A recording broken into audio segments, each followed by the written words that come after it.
So the question that many people ask me is that if I'm pro-guns. And my answer is that, yes, indeed, I am pro-guns. Not only I'm pro-guns, but in fact, I believe that we actually are in a new era where the definitions of simply bearing arms as it was viewed back in the time of our founding fathers need to be upgraded. The key word is here, upgrading. And under that notion, we should have the same or similar means to that of our government, military, from the very fabric of society, that is, volunteer professional men and women, to try to have the means to, stand up to the very upkeeping of the Constitution, which is, if God forbid something happens and any government goes, to the foul direction against its own people and its subjects, the governed, they can actually take an action to do that. So, that is, all I'm saying is that I'm in line with everything that is in the Constitution in that sense, just to be clear. So, the thing, however, is that I think the true patriot in our time and era has to upgrade that definition metaphor that is mentioned as bearing arms in the Constitution. We no longer in the age that simply bearing a musket can help us to try to defend ourselves. And in our time and era, that means that we can actually defend ourselves, my friends, my brothers and sisters, is knowledge and gaining a top level of education. And I'm gonna break that to two directions. The first of it have to do with religion. I'm going to be very frank about this because I don't know how much I can really go about to trying to really show my concern about America.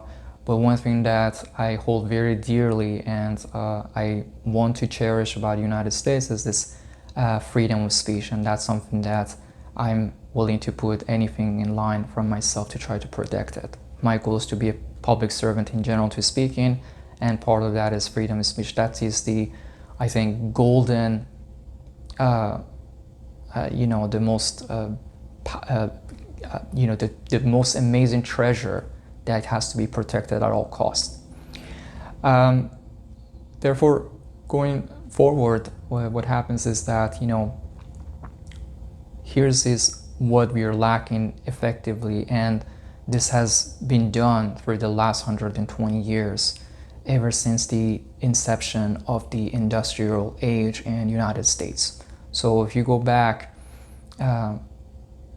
somebody like Carnegie Mellon, he becomes a very rich businessman, and that is only solely possible by utilizing and exploiting the labor of many men, and that's how he was able to assume a massive fortune. But this was done only through one ideology that, if I may paraphrase, he said that we, the capitalists, are the ones who have to teach and try to set the guidelines of educating them. What that means is that essentially they have to properly educate people so they become good laborers and workers for the capital owner class. And keep in mind, this is the man that, also, his man, John Rockefeller, every time that there was some kind of a strike from the employees, they end up calling them militia and essentially, crushing anything that opposed their interests, their self-interest. So you can get an idea where they go with, they put these foundation that currently America stands on. We lack proper education. We are an uneducated nation. And unfortunately, this is where gives rise to ideologies of, appealing to populism, that is nationalism and Christianity, that somebody like Trump wants to exploit, because people really are stuck in time. They're stuck in medieval ages. They don't know anything better. And unfortunately, they fall for these ideologies.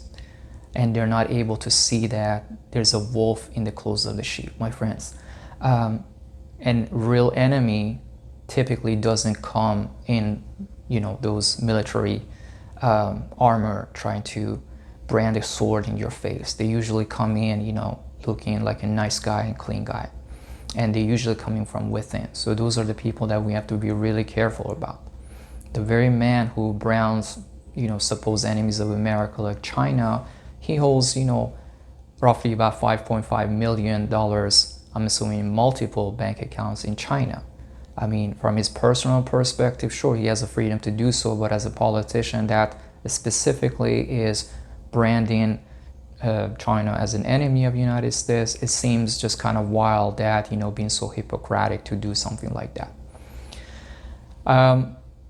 So we need to break off and depart from these tribal ideologies. Abrahamic beliefs, whether it's Judaism, Christianity, and Islam, they're all tribal mindsets. And the only way that they can succeed is very simple. They come in, they offer you one thing, ironically, the immigration and citizenship of the heaven program. This is the ticket that they're selling to people. And how do they accomplish that? To make sure that there's a limited supply to a few people. That is, they're always in the business of demonizing, branding the rest that don't fall somehow into some kind of a homogeny brand, such as race, ethnic group, linguistic, or those arbitrary labels, so they can appeal and create value for a particular class of people that they able to brand against the others. And the way that this happens is that, to begin with, you have to have some means. You have to have that value. So inherently, these ideologies are totalitarian. Their way is to climb to the top, take control of the politics, so they can actually have the power and the money, to be able to sell that to a few people that they can keep them as their followers and adherents all along the way, and also their offsprings. So it is very essential that we can educate ourselves and moving on from these phases. And this is something that, as I always say, the West can really pioneer for and go down the history as essentially being a pioneer of the new era in the human civilization. Unlike the opposite that, Trump and Republicans in general, and I'm not going to deny that also Democrats are a part of it, and I will go into details for that. But the issue with our current time is that the way that they have contrived and planned this program is that Trump would be the next line person to take on this steps and try to fulfill that. And the reason of that is very simple.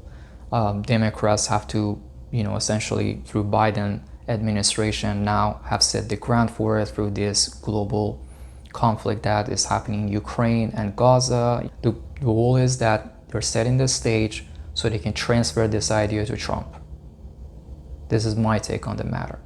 And why is that? Because at the end of the year, 20 years from now, when things are devastating, we look back, both of these people and their families will be like, well, you know what, we didn't start it, Democrats started it.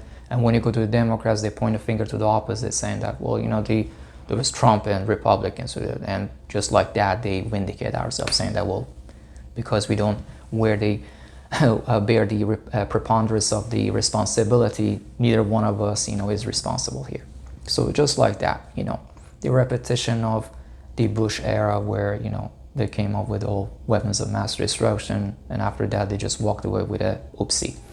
So we need to be very vigilant, and that's really a definition of democracy to begin with. If citizens are not involved in their politics, that is not democracy, my friend. You need to take actions and be vigilant and educate yourself. And part of that is trying to reach that higher level by going to the universities, trying to get to those, bachelor degrees, master's degree, and PhDs. The second part that I want to mention, which is also a underline of the same idea of education, has to do with the STEM majors, the science, technology, engineering, and math classes.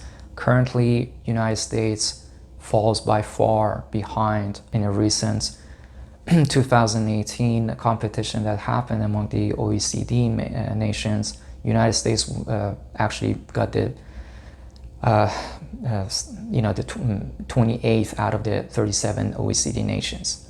That is absolutely pitiful and pathetic. I mean, there's no way to try to make sense out of it. And keep in mind, these are only 37 nations. This is not a global competition. That is by design, I believe. Many of the nations are left out of it. But it gives us a sense to understanding even among similarly routed, Western countries mainly who are part of this organization, we're lacking that substance. So it's very imperative to do so. And keep in mind, this is the part that Trump is really playing well. Keep in mind that if you pay attention, he's pulling the immigration card. And why is that?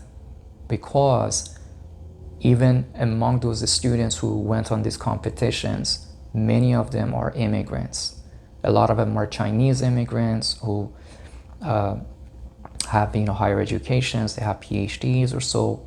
There are Pakistanis, Iranians, Indians who have high degrees. And by cutting out these people's pathway to try to gain migration status that has become settled in America and have a pathway to citizenship, and also by denying further of these people through H-1B visas to come into US. For those of you who don't know, H-1B visas are especially a pathway that allows many aspiring students to come in as a F1 visa, student visas, to enter the United States, and afterwards they be able to transit to these jobs through H-1B visa, hold jobs, and it's a pathway for them to ultimately become permanent residents and later become citizens. So they can actually feel like there is some home for them here in America and they're retained. What he's doing is that, number one, before he wants to actually deport any of these people who already are here, he's sending them a clear message, telling them that, well, you don't have any future here, so people by themselves are going to go back to their country and they're going to serve those nations who Mr. Trump is himself. Nobody else is saying it. He's saying that China's the enemy. So guess what? They're going to go self the interest of the China. They know that this is not their home. Nobody's going to in this country is not going to protect their future and their interests. And number two, he's also denying the future wants to come in. What does that mean? Even what we have already, the improvements and advantage that we have, we're going to lose that. Once that's lost, we're insulated and isolated. All the potential asset that we could try to develop and capitalize as those students are lost. And when that happens, we're left alone, which means what? We're going to collapse. We're not going to be able to upkeep this economy unless we make a change to our education system, which, by the way that Mr. Trump tries to push us back to the time by bringing Christian ideologies, that, by the way, Europe had to fight bloody wars, Protestants versus Christians in the 1500s, Protestant versus the Catholics in the 1500s, and subsequent wars that happened, to simply finally try to develop the foundation so later on some grand men like Spinoza, Bohr, or Marx come in and literally try to tell people that these ideologies are formed for destruction and demonic events. And we saw the highlight of that in World War II, as somebody as Hitler coming and claiming messianic visions and aberrations, and matter of fact calling himself Messiah. And we saw the result of that. And today, history is repeating itself and it's taken on another person called Trump. So it's very detrimental. It's not a choice. If we want to have a future for this country and we consider ourselves a citizen of this land and we know ourselves patriotic, we need to upgrade our views. This is not a choice we don't have. We cannot afford to simply fool around and play with these ideas that, I'll just give it a benefit of that, maybe for their time. Maybe given, the barbaric time that was present back then, it made sense for the Roman Empire to even put together as such a notion as Christianity to bring people together. And the same concept even for Islam or Judaism. It made sense for Jews to fool around with this, divine power to try to get people psychologically to basically give their allegiance to the tribe so they can serve and survive. And the same thing, like I said, with Islam. Today, in the age of nuclear weapons, these ideas are destructive and dangerous. We cannot afford to have these stupid ideas. I'm sorry, I really literally have to use that word. Neither us we can have it, nor those people. But the thing is that within the Western Hemisphere, most of our Western neighbors that live across the Atlantic, in Germany, United Kingdom, they have departed from these ideologies. They understand how dangerous they can be. They actually lived it. We're their descendants, but unfortunately, seems like since we didn't experience the trauma that still Europe is struggling with because of World War II, and because we are from a different generation, and we live in the United States, we do not understand how dangerous it is playing and fooling around with these ideologies. So I hope that hopefully we can get over these ways and try to be a true patriots and try to upgrade ourselves. If you want to support me in my vision and agenda to be a public servant, I would appreciate you in any way that you can. You can, support me. Supporting me is not only through donations, spreading the message, trying to, contact with me, trying to have collaborations with me, educating your fellow citizens. That would be another way to do it. I hope we can bring America together, and also as a nation we can play a better role in being a better member of the global community. And I just want to add one more thing that I forgot to mention, which I think is very detrimental. Mr. Trump is also doing something really, really intelligent for his own benefit at this time. I mean, of course, he has advisors and group of people that are helping him with these ideas, not to speak that all the millionaires that are giving him their mental asset and also their financial donations to him. But the gist that I'm saying is that right now we have roughly about 500 billionaires who control more than 50% of assets of this country. The goal that Mr. Trump wants to play in catalyzing the destruction of this country and implosion of it is to essentially create that power vacuum. So it allows to these 500 and so individuals to try to tear apart the country and try to claim, a kingship, little kingship for themselves, and have subjects and serving under them. Take care, yourself.